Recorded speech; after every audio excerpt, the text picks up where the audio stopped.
Vatican, the Pope has resigned or will resign on February 28th. This comes as a shock to a lot of people. And joining us on the phone now is Father Steven Avella, a professor of history at Marquette University. Good morning. Thanks for being with us.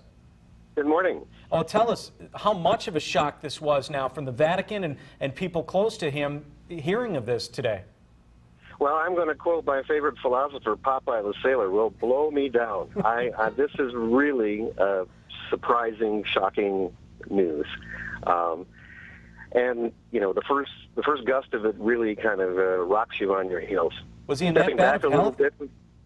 Pardon me? Was he in that bad of health? Well, we could observe, if you've watched broadcasts of him giving his talks and in public ceremonies, that his stamina is failing. That, you know, he was unable to walk up the aisle of St. Peter's. He had that little cart that moved him forward. And you could see, you know, as he was presiding at very lengthy ceremonies, just how exhausted and tired he was. So who knows what the actual condition of his health is? We haven't heard the exact reports, but my suspicion is that he arrived at the same conclusion that many of us will arrive at when we come to the end of our physical energies and we have to turn in our car keys, or we have to, you know, lay down our jobs and say, I just can't do it anymore. And Father, I've got to ask you some questions as a non-Catholic. First of all, I was shocked because I didn't know that this was even an option for someone of this position to retire. And it also brings to mind Pope John Paul II, who also was in very, very bad health, but still remained at his post. Well, first of all, it is provided for in the canon law of the Church. The official law of the Church makes an arrangement. There's a specific canon that allows for a pope to resign. Secondly, there's a historical precedent. We had a kind of a messy situation in the Renaissance period where there were three men all contending to be the same pope. They all resigned.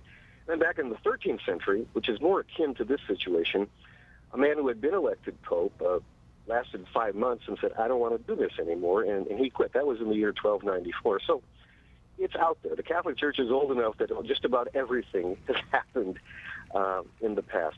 John Paul II was a different kind of person. He also made provisions to resign if he became radically incapacitated, but he decided to kind of move on and to use his own sufferings, his own illness, as a kind of a witness to, you know, suffering and getting old, and he, you know, he was able to speak to those around the world who experienced the debilitating power of illness, and he very much saw that was his responsibility. I'm going to hang with this to show I will remain faithful even unto death. Benedict has probably a different take on the situation, no less a devotion, but a different way of giving witness to his beliefs. And Father, looking forward now, the process here as we think back to 2005, witnessing all of this, watching all of this, how deep is the bench here of cardinals to choose from? Well, there are a number. There are a number of very well-trained, well-educated, and capable men who are out there.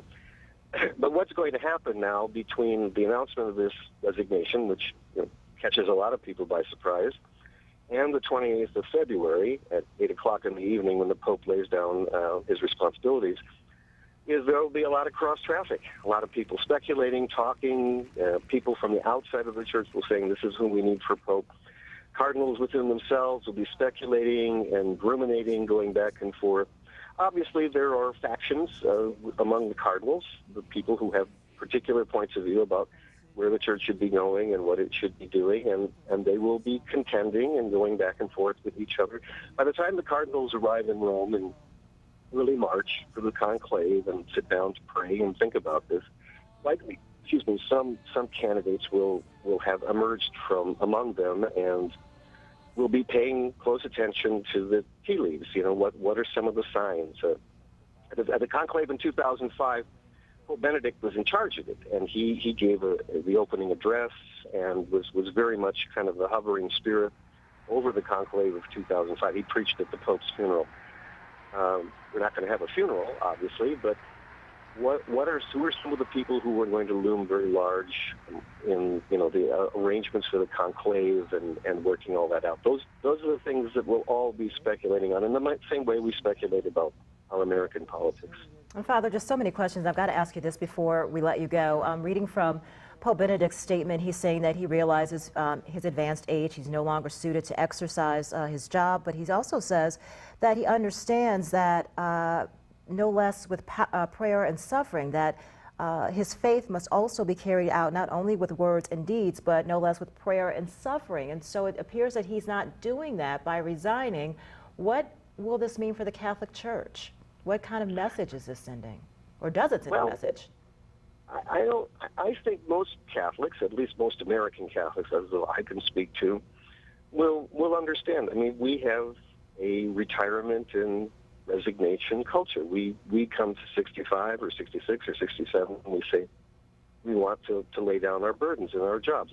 Our legislators are termed out. They can't go on, and it's time to let go. I mean, how many senators are saying they're not going back?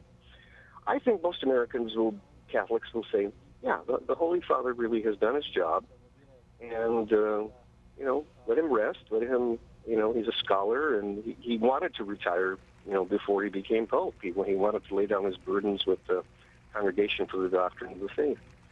So I think most people will say, good job, Holy Father, and so now we move on. I think many people will applaud his good sense, and the idea of watching him physically deteriorate in front of us would not be a real happy spectacle. So I think people will take it in stride. All right, Father Steven Avella, Marquette University professor, joining us on the phone of the breaking news this morning, Pope Benedict to resign at the end of the month. Father, thank you very much for joining us and giving us some insight into that. Thank you. God bless. Bye-bye. Time now, 6:35. Other news this morning, We Energy crews investigating what led to not one but two large underground